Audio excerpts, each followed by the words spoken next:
So for those that I haven't met yet, my name's Jamie Broadbent, and I head up digital and innovation for RBS International. I'm a time-served member of the European Digital Banking Summit community, and after you start coming after a while, they put you to work, clearly. So apologies in advance, you have to hear from me again. But I'm delighted to be facilitating this panel discussion today, which is all about innovation enablement, and really why innovation is so important, and crucially, how we make it happen. Thrilled to be joined on stage by Theo, Joost, and Maria. And so let's go in that order. Theo, do you want to just introduce yourself, where you're from, what you do? Thanks. I'm Theo Baker. I'm in my role 6 weeks. I work for a bank called Permanent TSB, a challenger bank in the Irish market. I'm also new to Ireland as well. And my role is primarily to look at innovation, digital innovation across the entire bank, and to actually partner with fintech. So for me, it's quite an exciting role. Okay. So my name is Joost Lobbes. I'm a product manager at Rabobank in the Netherlands. We're responsible for the online banking, mobile banking app. And I am an innovation enthusiast, so I'm all about the hackathons, the competitions, the new ideas, and I'm very honored that I'm on this stage today. Thank you. Hi again. So I'm Maria Lodiou. I'm heading the Innovation Center of my bank back in Athens, Greece, which is Eurobank, one of the 4 Greek banks. I'm sharing the passion for innovation. I'm an engineer by degree, a financial services specialist by profession, but actually an innovation enthusiast, as you also said. And I'm actually trying to teach an old dog new tricks. This is what I usually say when people ask me what I do in my bank. Okay, yeah. All right, thank you. So, on to the topic then. Innovation is clearly the buzzword of our industry right now, probably second only to agile. Why do people want to talk about innovation so much? Why innovation and why now? Well, I'll talk very specific to the market that I'm in. So I think the Irish banking market is extremely regulated. So it's always a challenge, and one has to be even more innovative to work in an extremely more regulated market than the UK and the EU. But I think why innovation now is mainly the challenges of not just the fintechs and the startups, but I think traditional retailers entering the banking industry. And if banks do not respond, they're going to end up like BlackBerry and just be dead in the market. So I think it's important that they look at innovation, not just from a product perspective, but also from a people perspective and for the future of their business as well. Okay, all right, great. And for you, Joost, what does innovation mean to Rabobank? Well, I think we're pretty serious about it. Basically, if you look at how we've organized things, every board member has an innovation lead and an innovation team. And serious money is spent on innovating, because if we don't, we will be out of business in a couple of years, right? So I think the urgency and the urgency to act now is really there. But top down is not enough, I think. So we also try to do it bottom up. We have a competition, innovation competition. Employees can just enter their RDs. If their RD wins, they get to do their own startup, basically. So we encourage people also bottom up to do innovation. But if I'm fully honest, if you still need departments and competition for innovation, then you're not there yet. Because it should be in the minds of all employees that innovation is crucial for our survival. So we're doing a lot of good stuff. We're putting our money where our mouth is. But I'm not sure if we're there yet, because it should be in the mind of all employees of the company. Okay, fascinating. So every board member has their own innovation team. That's a new one on me. Maria, what do you think? Is that the approach that you guys have? I honestly remember 3 years ago when we initially set off and set up the group digital banking, and we initiated our digital transformation journey. And part of this journey was, of course, the Innovation Center, which was there to accelerate the change and help the digital transformation going. If you asked me back then, to me it was more obvious that it was just a buzzword. We should have innovation in the bank because everyone else is doing it, and we should be doing it too, and we should put it forward, and we'll see where it goes, etc. So at the beginning, it was just thing that we should have, and because others do it, and we will see gradually what we will do with that. But 3 years down the road, it is a good, surprise to me at least that all board members now realize that actually innovation is a survival mechanism. They do realize that in such a world that is constantly changing and with consumer behavior changing from one day to the other, it is standing still is not an option. So you have to reinvent yourself. So you have to innovate. Otherwise, you will be not there. And if you want to stay relevant, then you should be able to change, and change quickly, which is not our biggest asset and biggest skill, to be quick, but this is at least something that they are actually realizing. So it's hopeful, at least. Okay, all right. So an admission that I guess innovation initially was kind of a Me Too movement in banking. Oh, they've got an innovation team, so we should have one. They're doing a hackathon, we should have one. But now the penny is starting to drop and people get the importance of it. Where does it start? Who's responsible within the organization for innovation? Theo? I think it depends on how mature one's organization is. So specifically in my company, I know we're not as mature as Rabobank is. So in my company, it's quite great that we've got board member support. The CEO is behind it. And staff are just beginning to understand what innovation means. I think also we've been smart and looked at where other banks have also failed at it, where they've gone to the extreme of bringing in too many creatives or advertising agency execs or people from, say, the likes of the movie industry just to completely disrupt banking. And unfortunately, those types don't tend to stay long in banking, and innovation can sometimes get a bad name. So my company has approached it a little bit smartly. We've avoided the consulting firms coming in and just rehashing another model. We've avoided bastardizing Agile again into another clever way, but actually just looking at, okay, how can we practically create an innovation team where we're making a difference, we're adding value, but we're also getting behind the staff and they're seeing benefits as well. Okay, all right, thank you. So you're the one up here that doesn't have innovation in your title. Does that mean it's not your job, or whose job is it? That's a good question. It's probably... We can add it if you want to. No, I think actually within our department, within the product team, everybody's constantly working on innovation. So it's not in my job title, but the fact that I'm on stage says something probably. And if you look at the successful startups that we launched within Rabobank the last 2 years or so, all those people who are now heading their own startup were basically normal employees. And they weren't necessarily a manager of innovation, or it wasn't in their job title per se. So I think every employee should own innovation because it's necessary for the survival of banks. If we don't do it, we will be gone in 5 years. So. Okay, all right. So Maria, I saw you nod along there at the end. So yeah. Every employee should own innovation? I totally agree, 100%. Because my mandate as heading the Innovation Center would be in a few years' time to become obsolete. There's no need for one single innovation center to be at the bank.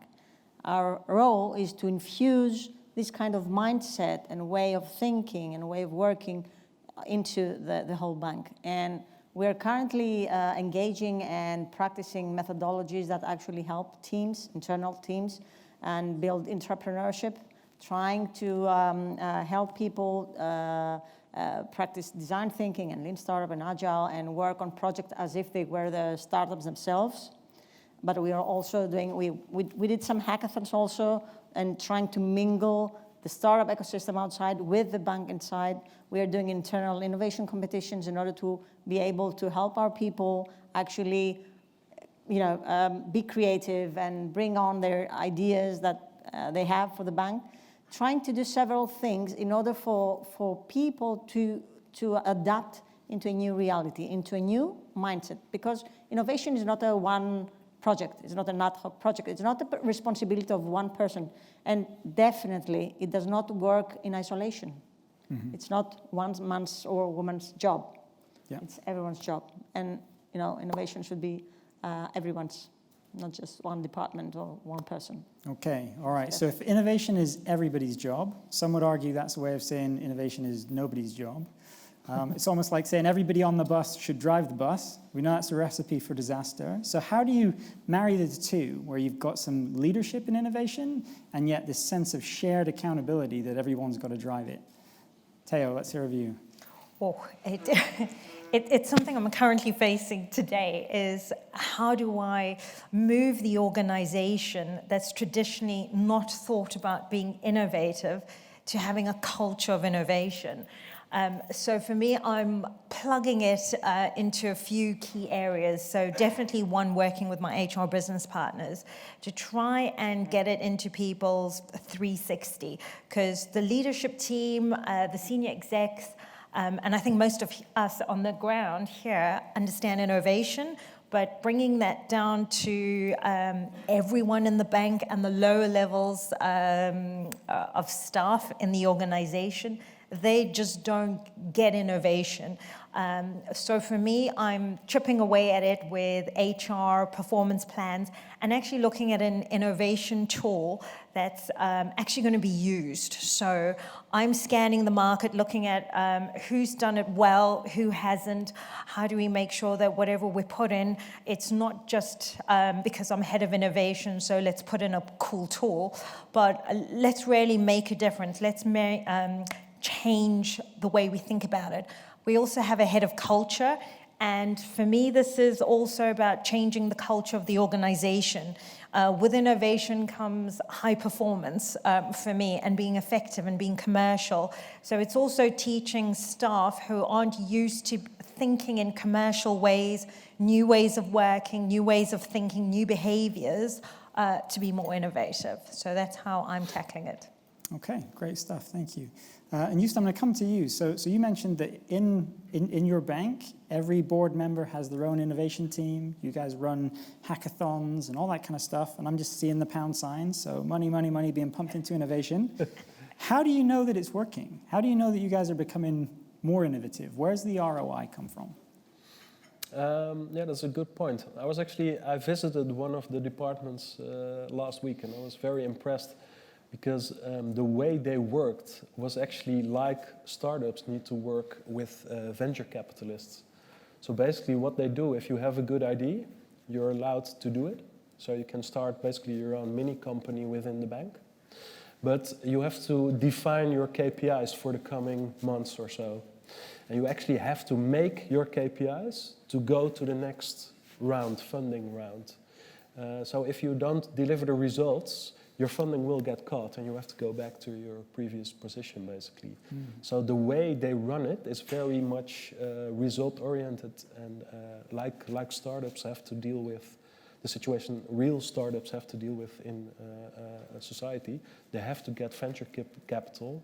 They will only get it if they deliver results, and they only deliver results if they work hard and have a good idea and create the right product, basically. Okay, all right, great. Maria, you're nodding along on the end. Now, yeah. If you manage innovation like you manage other business areas to deliver KPIs and returns, do you help it progress, or do you ultimately stifle innovation? What's your guys' approach? No, we do help businesses, and we actually are there by their side also as kind of consultants, I would say, and help them realize how they can get their KPIs going.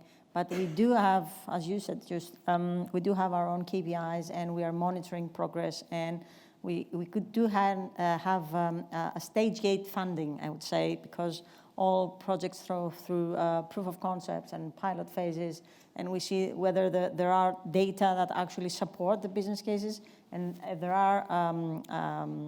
are business cases that have a good databases, then they move forward to the next phase. And most definitely, our HR is a very crucial partner because, as you mentioned, actually, this is part of the culture transformation of the bank. So we need HR by our side because many people from the organization are getting educated and exposed to new methodologies, new practices, new things. So more and more people are aware of what does innovation mean and how they can practice it and how they can move forward. So it's a kind of mixed initiatives, many initiatives going in parallel that are actually building upon innovation and upon infusing actually innovation into the organization. Okay. We are there for this side. You know, we are doing things and we are leading initiatives, but we are also acting like consultants next to the businesses that want to try new things and want to experience on new things. Okay, great. So lots of talk there about new ideas, new ways of working, experimentation, but we're banks, right? So let's talk about risk and compliance for a second. Let's talk about governance. To what extent does your current governance either help or hinder your organizations to innovate? Teo. Well, I'm lucky in that my risk and governance team just say no, so I call them the no team. But it's a great thing for me because my attitude is, well, if they say no, let me understand why they're saying no. So I'm one of those weird types that I request the regulation and then I go out to some of our consulting partners and speak to them about how they're interpreting the regulation to understand if we're just extremely risk averse. It is a challenge for me, but I think it's more of a behavior and it's a way they've always used to doing things. So in some organizations, the risk and compliance teams that I've worked with are a lot more flexible in terms of how they approach risk and willing to work with innovation teams. My no team, I do love them because they challenge me every day. And when I overcome just small hurdles, to me, it's a huge win. So for me, it's, yes, it's a challenge, but I understand that they are important.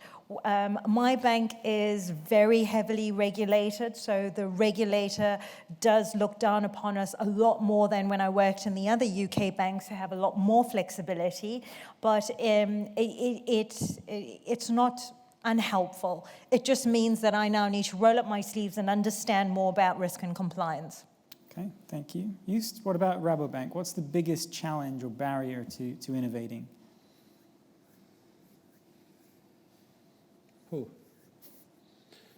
I'm not sure that we're going quite fast. I'm not sure we're going fast enough because the market might be going faster. If you've read the news last 2 weeks, basically, there were so many shocking facts in there. So like Google is teaming up with Citibank to offer bank accounts. Facebook announced Facebook Pay in Facebook, WhatsApp, Instagram. So the market is moving so very fast that despite the level of innovative ideas we come up with, I'm not sure if we are able to fight those kind of players. Okay, all right, interesting. Maria, how do we make banks go faster? What's the answer? You can't, actually. Can't, okay. The question. Yep. No, it's, we are big in size. We are heavily regulated. We are risk averse, of course.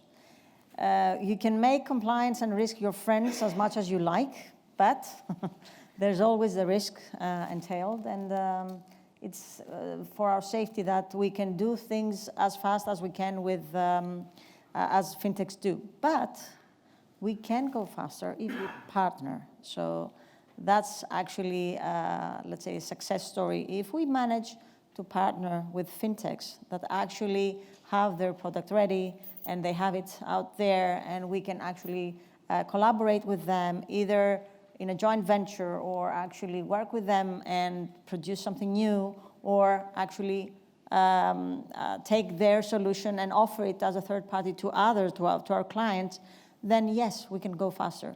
We should actually stop believing that we can build everything on our own. There's no need to reinvent the wheel. There are solutions out there that are super, and they are very good, and they're actually better than what we could have built in 5 years or 2 years from now. So we should be looking outside and taking advantage of good partnerships and products that are there and provide superb customer experience. And I think that this is the only way to actually move forward and move quicker than what we are doing right now. Banks on their own cannot move in a faster mode, but we can move in a faster mode together with other partners. Okay. That's my view, at least. All right, so if you want to go faster, go together. Partners are the way to do that. Exactly. Theo, you're nodding along. To what extent do partners form part of your innovation strategy, and how easy or difficult is it for you to partner with external organizations? It's actually quite easy for me to partner with external organizations. I take quite a robust view as to who to partner with. We're quite lucky. We're working with a global, predominantly more IT-based company, a vendor of ours, and they're very involved in the global fintech industry and market, and they collaborate with fintechs, they buy them out. So I'm using their network actually to my advantage, because I don't have to then go and do the due diligence on a fintech, because a lot of fintechs, if one doesn't do proper due diligence, it could cause harm to that partnership, and then eventually everybody in the bank goes no again. So for me, there's a great, I can avoid the risk if I use our global partner, and at the same time, I push them. I don't believe in reinventing the wheel as well. So for me, I push them to help me find those fintech partnerships. But I'm also lucky that Dublin as a country is also trying to develop the fintech market. So I'm also plugged in with that. I like to engage with local, smaller fintechs, see how we can help them. It goes back to the previous debate, I'm a big fan of helping and supporting local communities as well. So if they are a client of the bank, we do the due diligence, they pass it, we see there's a future with working with them, then why not? Okay, all right. Well, we've got a room full of partners or potential partners here. What are the qualities of a good partner? I mean, this sounds more like a dating application, but you're looking for someone to partner. What are you looking for?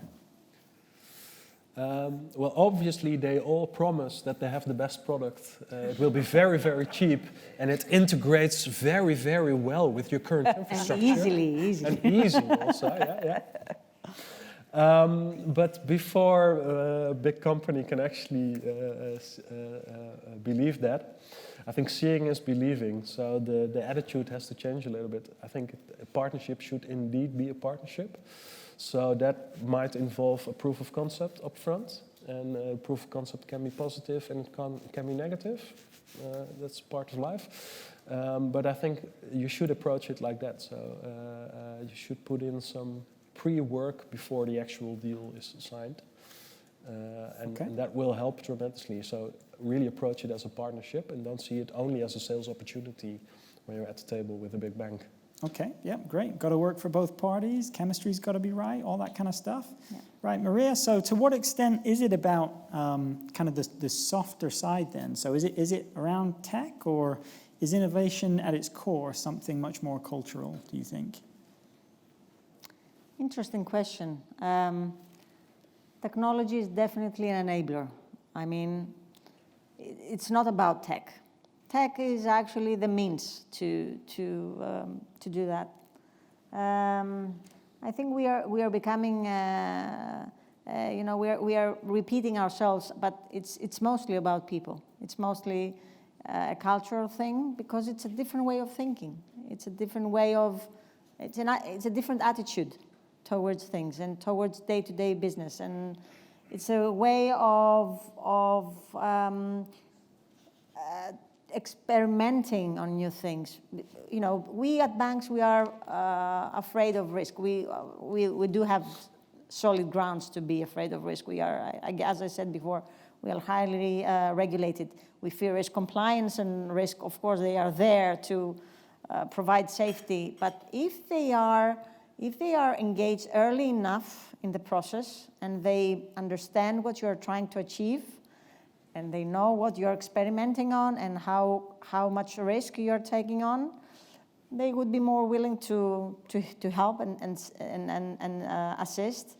So it's a matter of actually persuading people and making them think in a different way that they are used to. And this is something that takes a long time to happen. So it's definitely a cultural thing. And from becoming an organization that is focused on a day-to-day business and making profit, to an organization that is currently experimenting on new things, on areas that are unknown, that uncertainty is a big part of it, this is not easy. So it requires a lot of effort and a lot of things that to happen at the same time in order to be able to build this new kind of culture.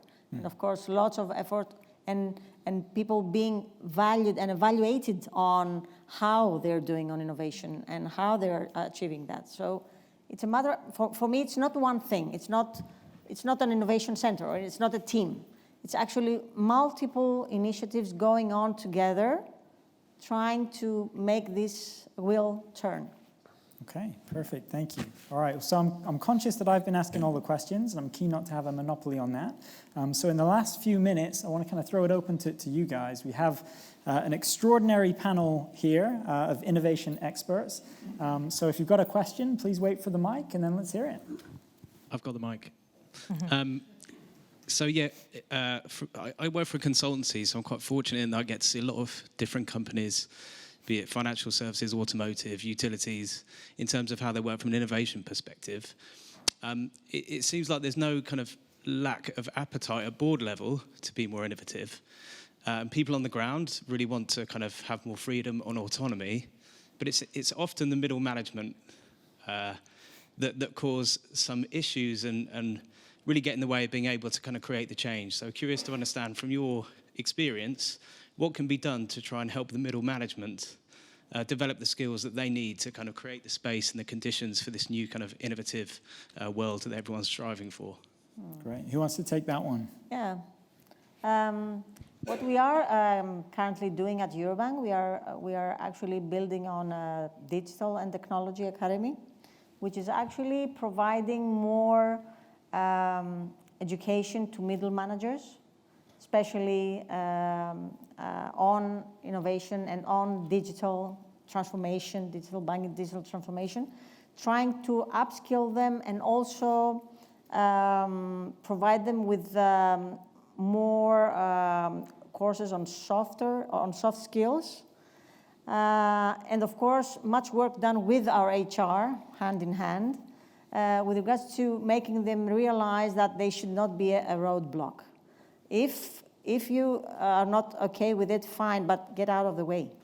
You should let people do what they want, and if the people that are underneath, they want to try and test new things, just do not block them, you know, get out of the way. It's things that, it's a matter of HR trying to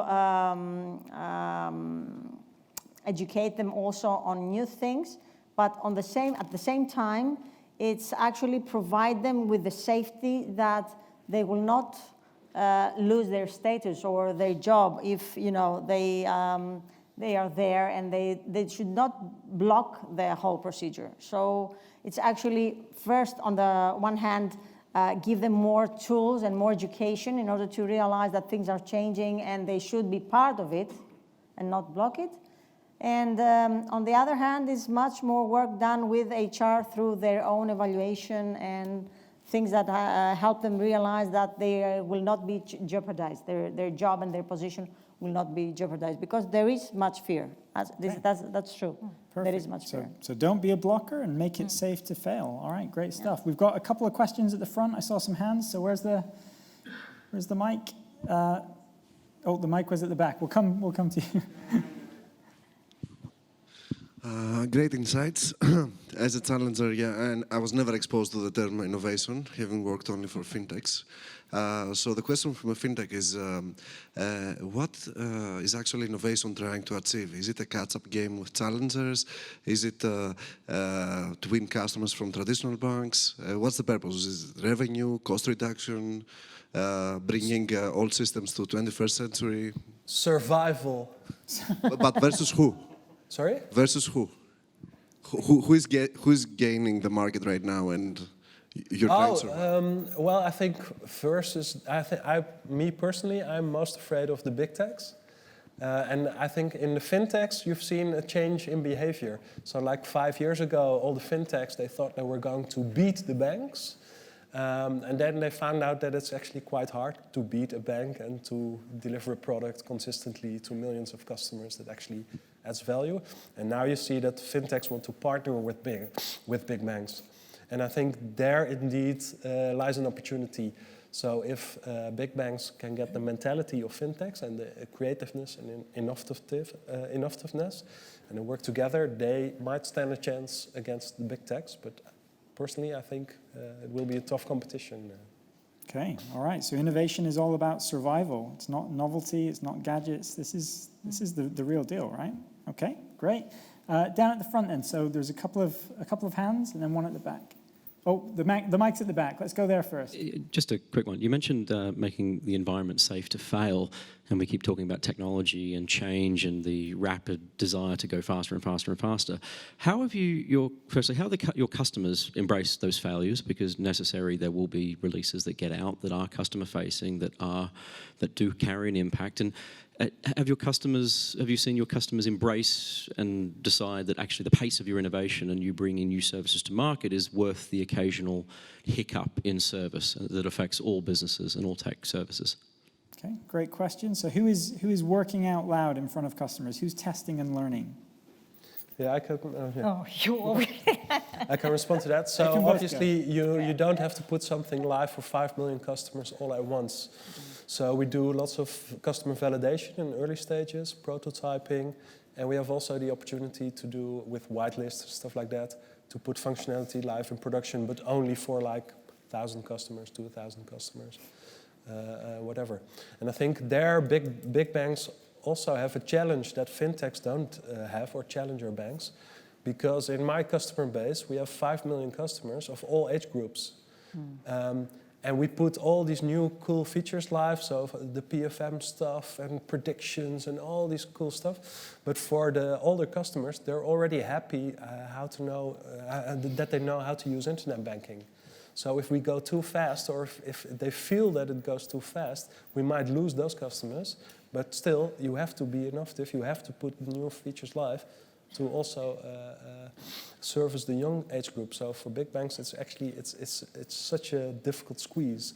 It's such a difficult balance that we have to go through. Okay, great. Teo, you got something to add to that one? Yeah, I have two sides of that one. So for me, I understand marketing teams always put up these great viewpoints about customers and values. But if I ask any of our customers if they're changing their mortgage, they don't really care about values. It's about the rate, okay? So it's great if their bank has and their brand has nice values, but at the end of the day, they're going where the rate is better for them. It's a financial and commercial decision. In terms of the other aspect with innovating, I think it's about communication with those customers.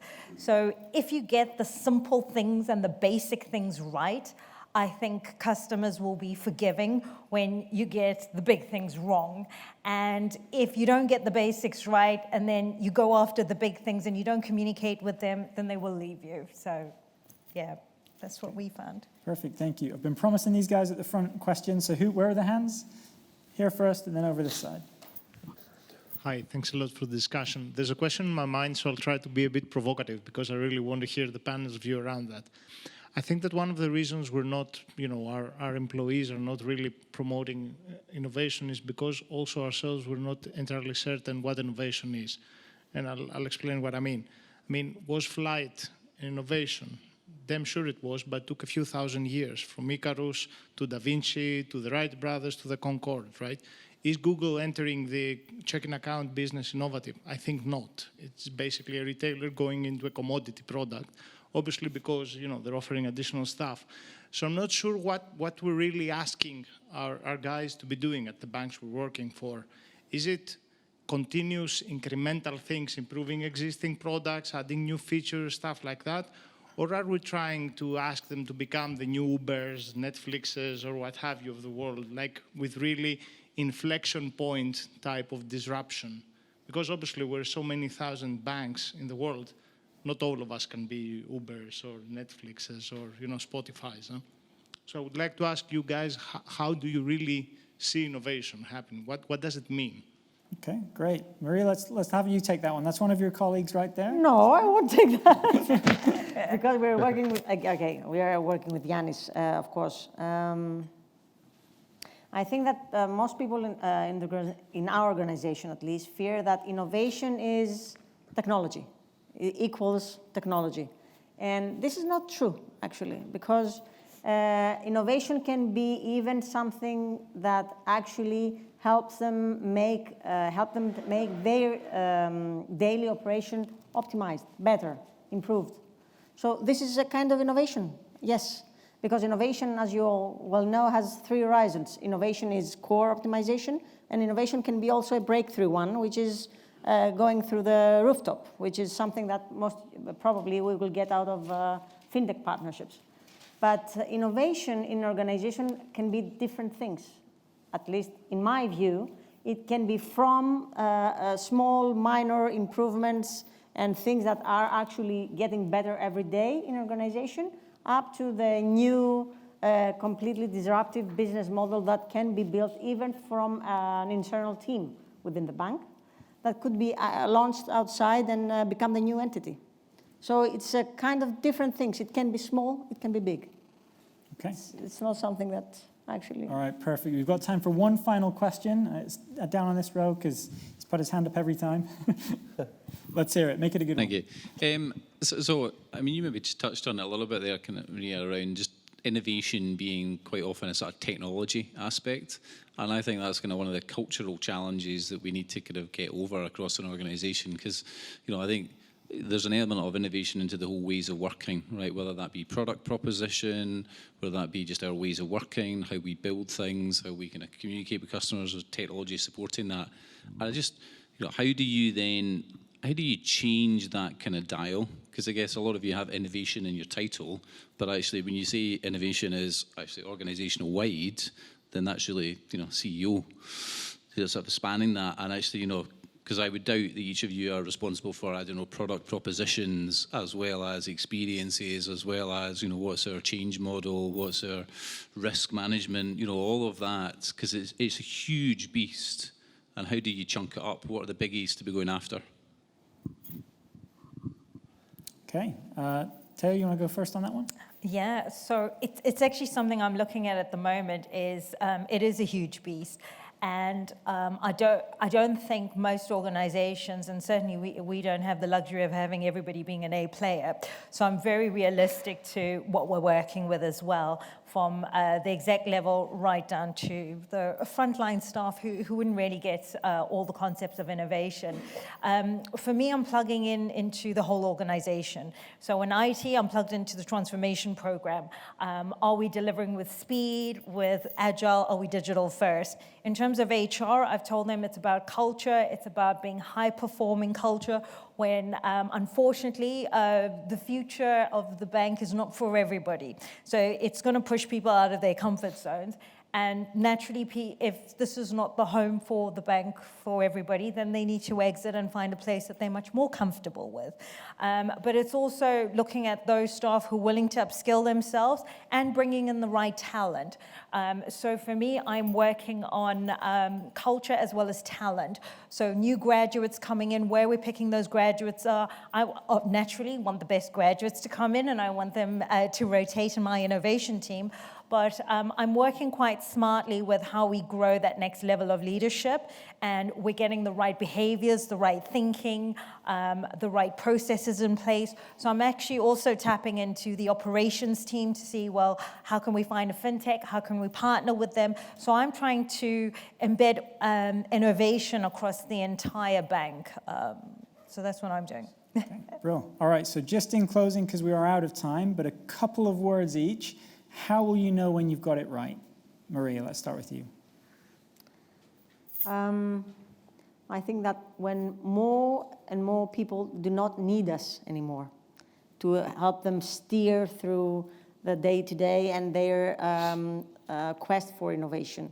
When things are becoming a normal into their daily operations, then when we become less, they become less and less dependent on us as an innovation center. Right. I think we will be doing a good job. Thank you. Joost, how will you know when Rabobank's got innovation right? I think it's all about the culture. So, and there, the middle management is often the biggest challenge. But regardless, if someone has a good idea, regardless if that's the cleaning lady, the senior manager of innovation, or just the developer in the team, the proper response of the organization should be, tell us what the idea is, and we'll see if it's good and how we can bring it further. Right. And in the past, it might have been the compliance, legal, and risk people saying, no, there's risk involved, we won't do it. But the proper response is, yes, what an interesting idea. Let's have a look at it. Okay, all ideas are good until proven bad. Great. And finally, Theo, last but not least. I'd probably say when I've either gotten rid of all the blockers, and when all my architects come to me with solutions and not problems, and my no team finally say yes to me, and everybody's on board with the speed and the energy that I have to get things out there. Brilliant. Okay, perfect. Well, thank you all so much for your participation in the panel. If you'll all join me in a round of applause.